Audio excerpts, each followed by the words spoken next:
Hello and welcome to Asia News Today. Now today we're travelling to Japan, Philippines, Indonesia, Thailand and Laos, but we will give you an update now of the major story from about 2 days ago, the crash of the China Eastern Plane on Asia News Today.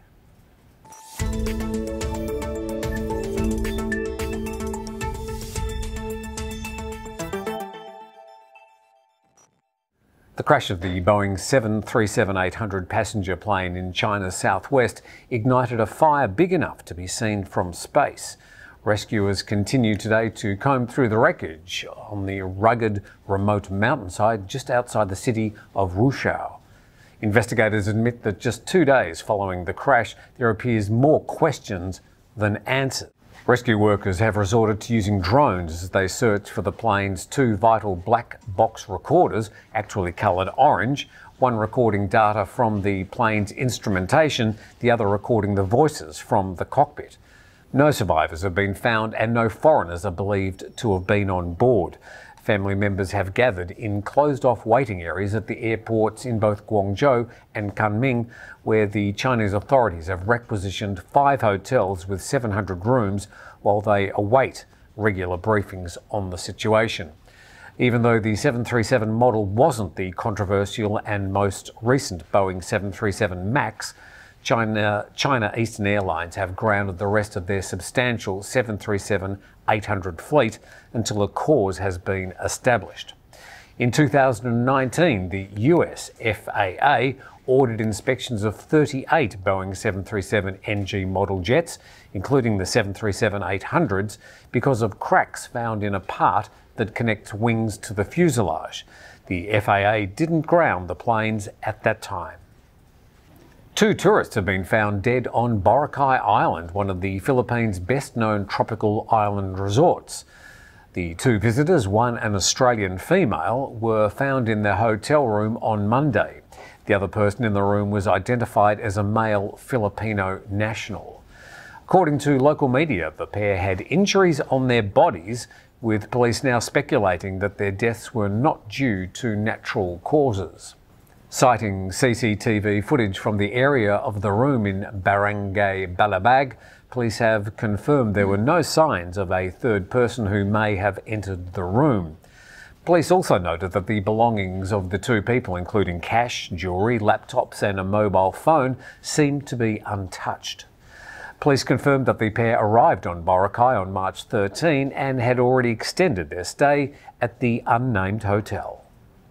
Japan is reacting angrily following Russia's withdrawal from peace treaty talks and their frozen joint economic projects on the disputed Kuril Islands because of Tokyo's sanctions imposed over the Russian invasion of Ukraine.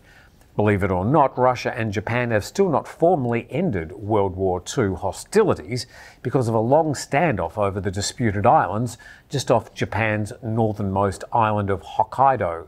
The Russians call it the Kuril Islands, Japan calls it the Northern Territories. The islands were seized by the then Soviet Russia at the end of World War II. Japanese PM Fumio Kishida says he strongly opposes Russia's decision, deeming the situation unfair and completely unacceptable. He noted that Russia had used Tokyo's sanctions on the Russian invasion as an excuse to call off negotiations on the treaty, but that Japan will still remain steadfast with its unilateral sanctions on Russia and Russian companies.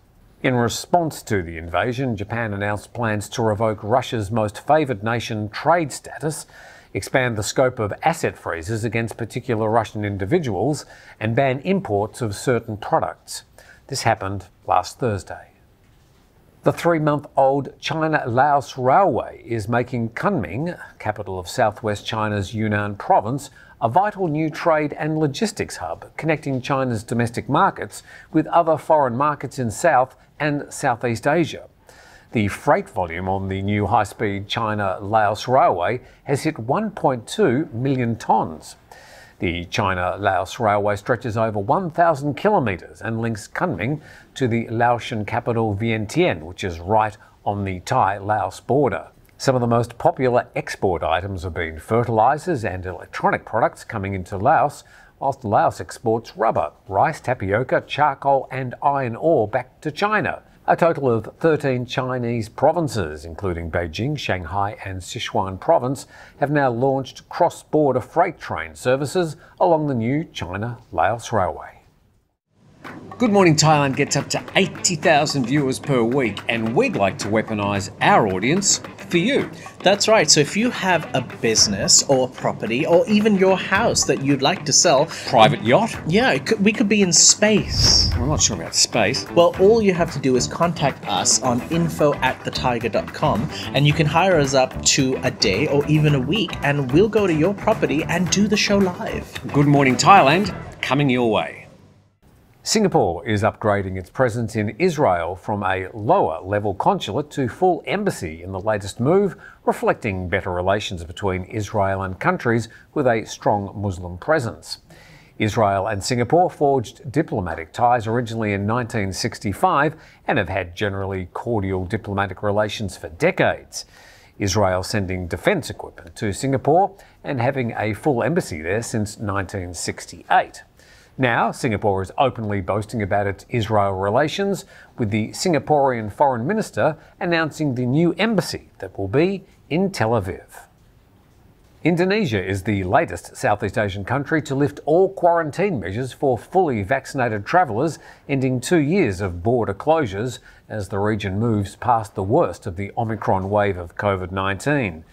Indonesia will expand its quarantine-free travel to the rest of the country after a successful 2-week trial of the program in Bali, Batam and Bintan Islands.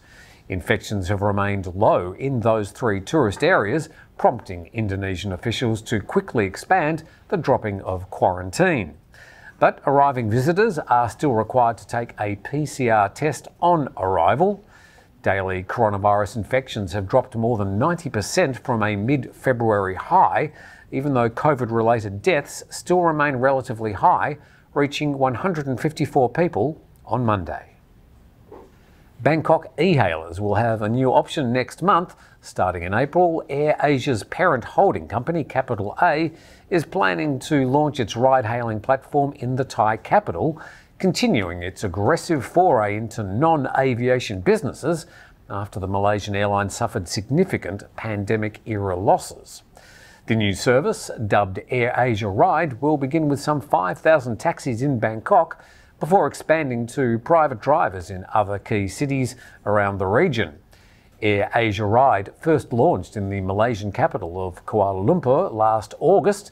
It currently covers all of Malaysia's major cities, with monthly bookings in the 6 digits for its 30,000 registered drivers.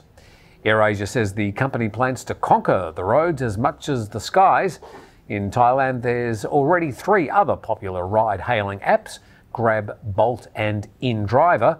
There's also a local electric tuk-tuk hailing service called MoveMe, spelled M-U-V-M-I. Vietnam has climbed up 2 spots this year to 77th in the world in the 2022 World Happiness Report, an annual report sponsored by the UN. In Southeast Asia, Vietnam was ranked 4th after Singapore, which scored 32 in the world, then Thailand, which scored 53 in the world, and then the Philippines, which scored number 60 in the world. Not surprisingly, in Southeast Asia, Myanmar was well down the list this year, with a low 123rd happiest country in the world. Finland was the happiest country in the world this year for the 4th year in a row, followed by Denmark, Iceland and Switzerland. Looks like people in colder countries are happier, based on that survey. Well, that's the latest from around Asia over the past 24 hours. Plenty happening, and we'll do our best to keep you updated with any more information about the Boeing 737-800 crash in China. But from all of us here at Asia News Today, thanks for watching. Please subscribe to the channel and click the like button below. We'll have another Asia News Today tomorrow.